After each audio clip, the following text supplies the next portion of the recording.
Jean-François Xenac, bonjour, vous êtes le responsable de l'internat de la salle d'Igny, qui est donc à Igny. Tout à fait. Et Igny, c'est dans l'Essonne. Absolument. J'ai tout dit. C'est ça, tout à fait. Alors, c'est un établissement. La salle Igny, évidemment, pour Saint-Jean-Baptiste de la Salle. C'est ça, c'est un établissement qui fait partie du réseau Lassalien. Oui.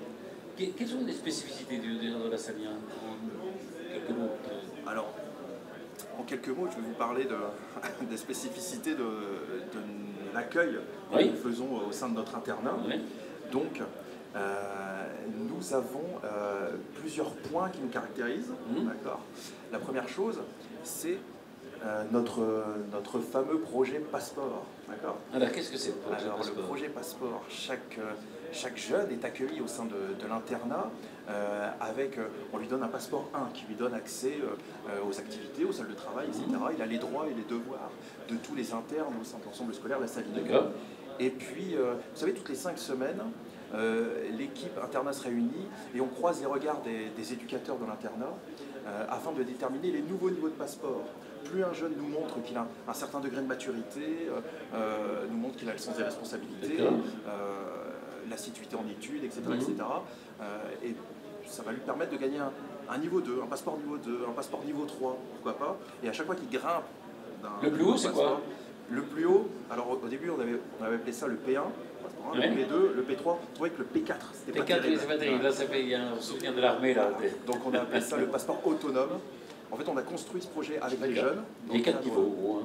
En gros il y a 4 niveaux. Alors il y a 4 niveaux et demi, parce qu'on a rajouté un niveau, c'est le passeport junior pour les plus petits, parce qu'on accueille à la fois des lycéens, des collégiens et des primaires. Donc pour aider aussi nos primaires à être plus autonomes, à les tirer vers le haut, on a créé aussi ce passeport junior pour les plus petits. Et ça leur permet d'avoir des activités en autonomie, d'avoir accès à la fameuse salle jeux vidéo pour les plus méritants.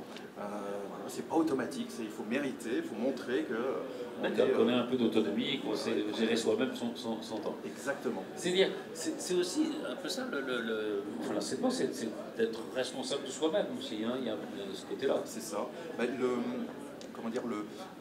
L'internat, c'est un reflet de la vie. On apprend aussi à être autonome.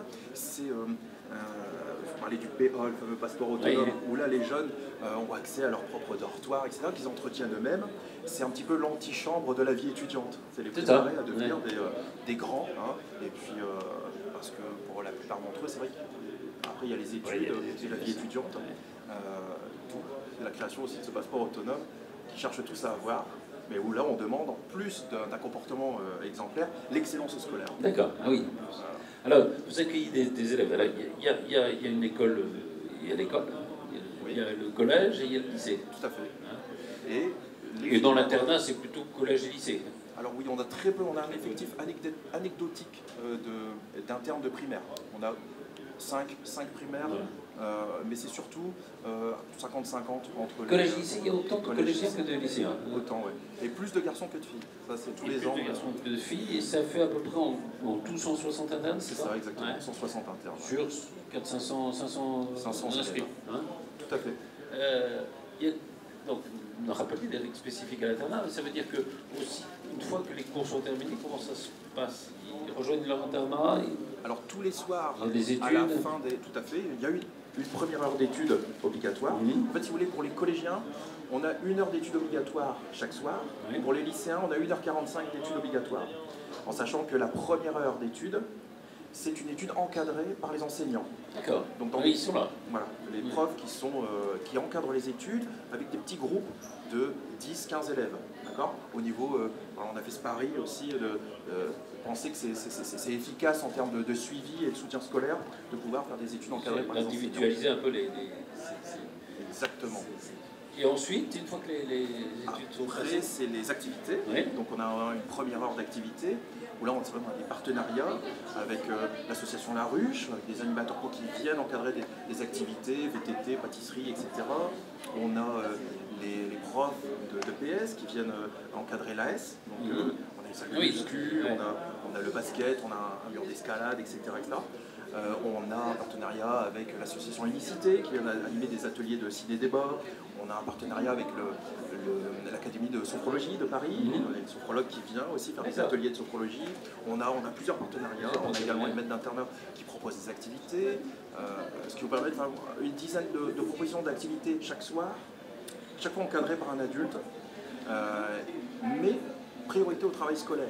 D'accord. C'est-à-dire que si l'enfant a des soucis, ou même un DM important le lendemain, ou un exposé à préparer avec ses camarades, dans ce cas-là, on a les salles de travail qui sont là. Travail d'abord, et puis après le... Mais par contre, là, c'est des salles de travail surveillées par un maître d'internat, avec une ambiance de travail sereine, en salle informatique, ou bien les salles de travail collectives, où là, on les encourage, c'est vrai, à l'entraide. Oui, parce qu'il y a ça aussi dans le... Mais oui, c'est important, c'est aussi important dans notre projet.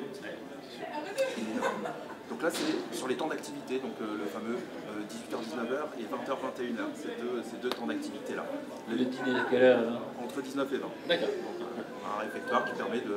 C'est vrai qu'on a un réfectoire de 200 places, 160 internes, tout le monde peut manger en même temps, c'est sympa. Quand sur les 160 internes, ils viennent tous de l'Oise, les horizons divers et variés. L'Essonne, pardon. Ouais. C'est l'internat, c'est-à-dire que nous, on est dans l'Essonne, on a pas mal de gens qui viennent de la région parisienne, pas seulement. Après, nous, on est accessible par le RER. On a gare RER à 150 mètres de l'établissement. C'est plutôt pratique. Bien, et on a également une navette qui vient d'Enfer-Rochereau. Vous savez, un car qui ramène et qui envoie les élèves donc, tous les lundis, puisque nous, nous ne faisons pas d'accueil le dimanche. Oui, c'est 5 jours sur 7 l'internat. Nous, c'est lundi, mardi, mercredi, jeudi. Et ils repartent le vendredi. D'accord. Voilà. Ils arrivent le lundi, ils repartent le vendredi. D'accord, ils repartent le vendredi. Oui, ça fait 5 jours. C'est ça. Et c'est vrai que certains internats font un accueil le dimanche soir. Nous, c'est pas encore. C'est le lundi. Et les cours commencent très tôt le lundi ou du coup 9h30. 9h30, donc 9h30 d'arrivée. Voilà. Les autres jours, c'est 8h30. Et le lundi, il y a un petit delta supplémentaire. Pour permettre aux internes d'arriver. Exactement. Le coût de l'internat, c'est quoi à peu près? Le coût de l'internat, alors ça va dépendre des filières. Et ça dépendra du niveau de classe. On est entre 4 500 et 6 500 euros par an. D'accord. Il y a un site internet sur lequel on peut retrouver votre... Il y a un site internet, la Salini, qui est actuellement en fait, en cours de refonte. Voilà. En fait, on a modernisé un peu l'établissement et le projet. En fait, si vous voulez, moi je travaille là-bas depuis septembre 2018 avec un nouveau projet d'internat. Et voilà, toute une vague de changements qui a été engagée par la nouvelle direction de l'établissement, frère Vincent de l'Église, donc chef d'établissement coordinateur. Et je fais partie de cette nouvelle vague de changements. Eh bien, courage et bravo. Merci. Vous êtes en train de renouveler formidablement cet établissement, qui s'appelle donc la Salini, et c'est dans l'Essonne. Merci beaucoup Jean-François Tsenac. Merci à vous.